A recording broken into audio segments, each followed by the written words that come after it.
دین vibes, دین کی آواز۔ ایک بچی ہے، اس کی شادی ہوئی اور اب اس کو ساس بہت تنگ کرتی ہے، اس نے جینا حرام کیا ہوا ہے، یا اس کی نند ہے وہ اس کو تنگ کرتی ہے۔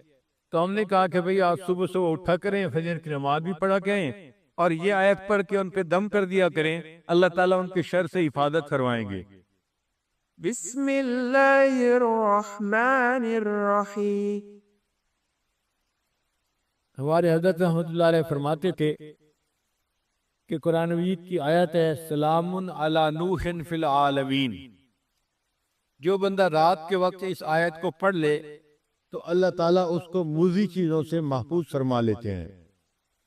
حضرت فرماتے ہیں کہ ہم چھوٹے بچے تھے، رات کو جب گھر سے نکلنا ہوتا تھا تو مائیں اپنے بچوں کو بتاتی تھیں کہ بچوں پہلے یہ آیت پڑھو پھر باہر نکلو تو سانپ، بچھو اور موذی چیزیں تمہیں نقصان نہیں پہنچائیں گی۔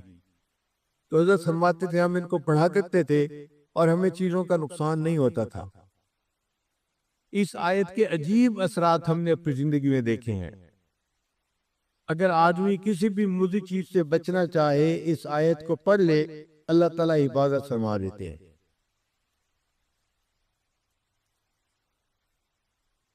ہمیں سفر میں کئی مرتبہ مشکل پیش آتی ہے۔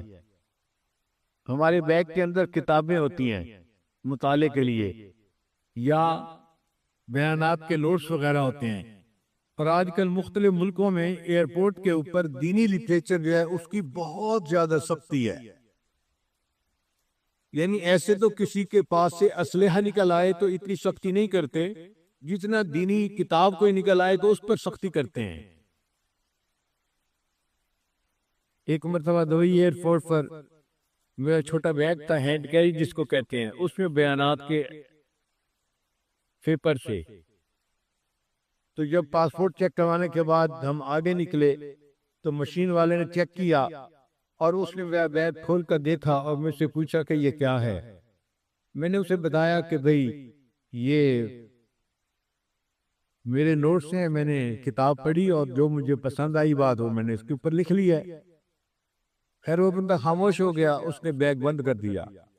جب آگے نکلے تو آگے ایک اور بھی چیک پوسٹ تھی، انہوں نے دوبارہ پھر بیگ پہ چیک کیا۔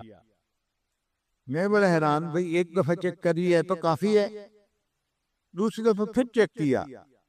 اب جب انہوں نے چیک کیا اور بیگ کھولا تو اس کے اندر کاغذات کو دیکھتے ہی پولیس والا فون کرنے بیٹھ گیا۔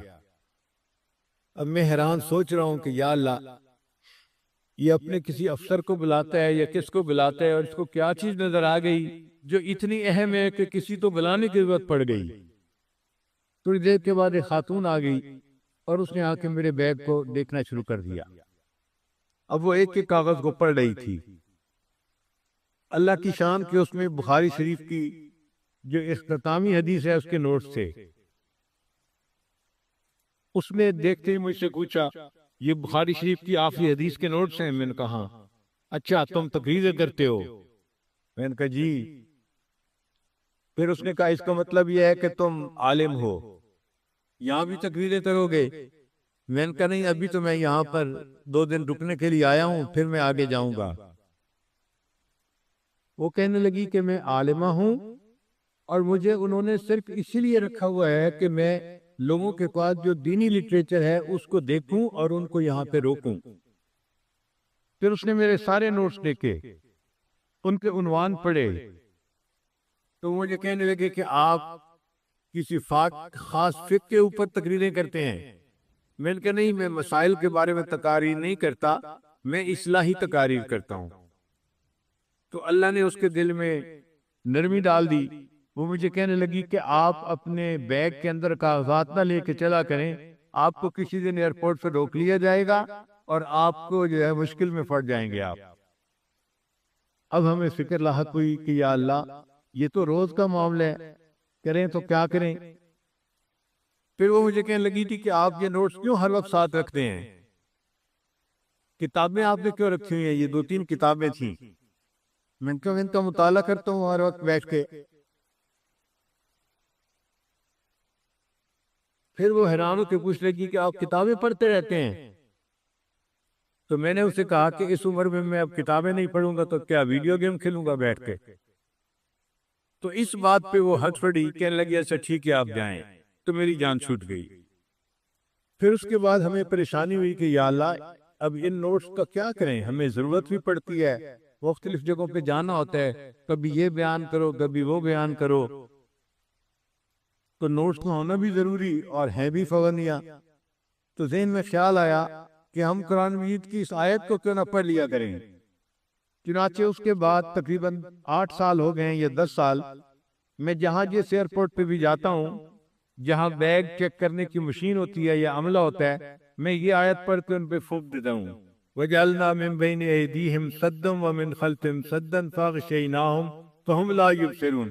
اللہ کی شان دیکھیں کہ پیچھے پھر 8-10 سال میں پھر کسی نے کبھی مجھے کھڑا نہیں کیا۔ تو جہاں آپ کو کسی موذی سے ایذا کا ڈر ہو، اس وقت کی آیت اگر پڑھ دی جائے تو یہ انسان کو فائدہ دیتی ہے۔ پھر ہم نے اس کا تجربہ اور بھی کیا کہ مثلا ایک بچی ہے، اس کی شادی ہوئی اور اب اس کو سانس بہت تنگ کرتی ہے، اس نے جینا حرام کیا ہوا ہے، یا اس کی نند ہے وہ اس کو تنگ کرتی ہے، تو ہم نے کہا کہ بھئی آپ صبح صبح اٹھا کریں، فجر کی نماز بھی پڑھا کریں اور یہ آیت پڑھ کے ان پہ دم کر دیا کریں، اللہ تعالیٰ ان کے شر سے حفاظت فرمائیں گے۔ ہم نے جتنے بندوں کو یہ بات بتائی 100% اس کا نتیجہ پایا، ہم نے ہر بندے نے کہا اللہ نے ہمیں ان کے شر سے نجات عطا فرما دی۔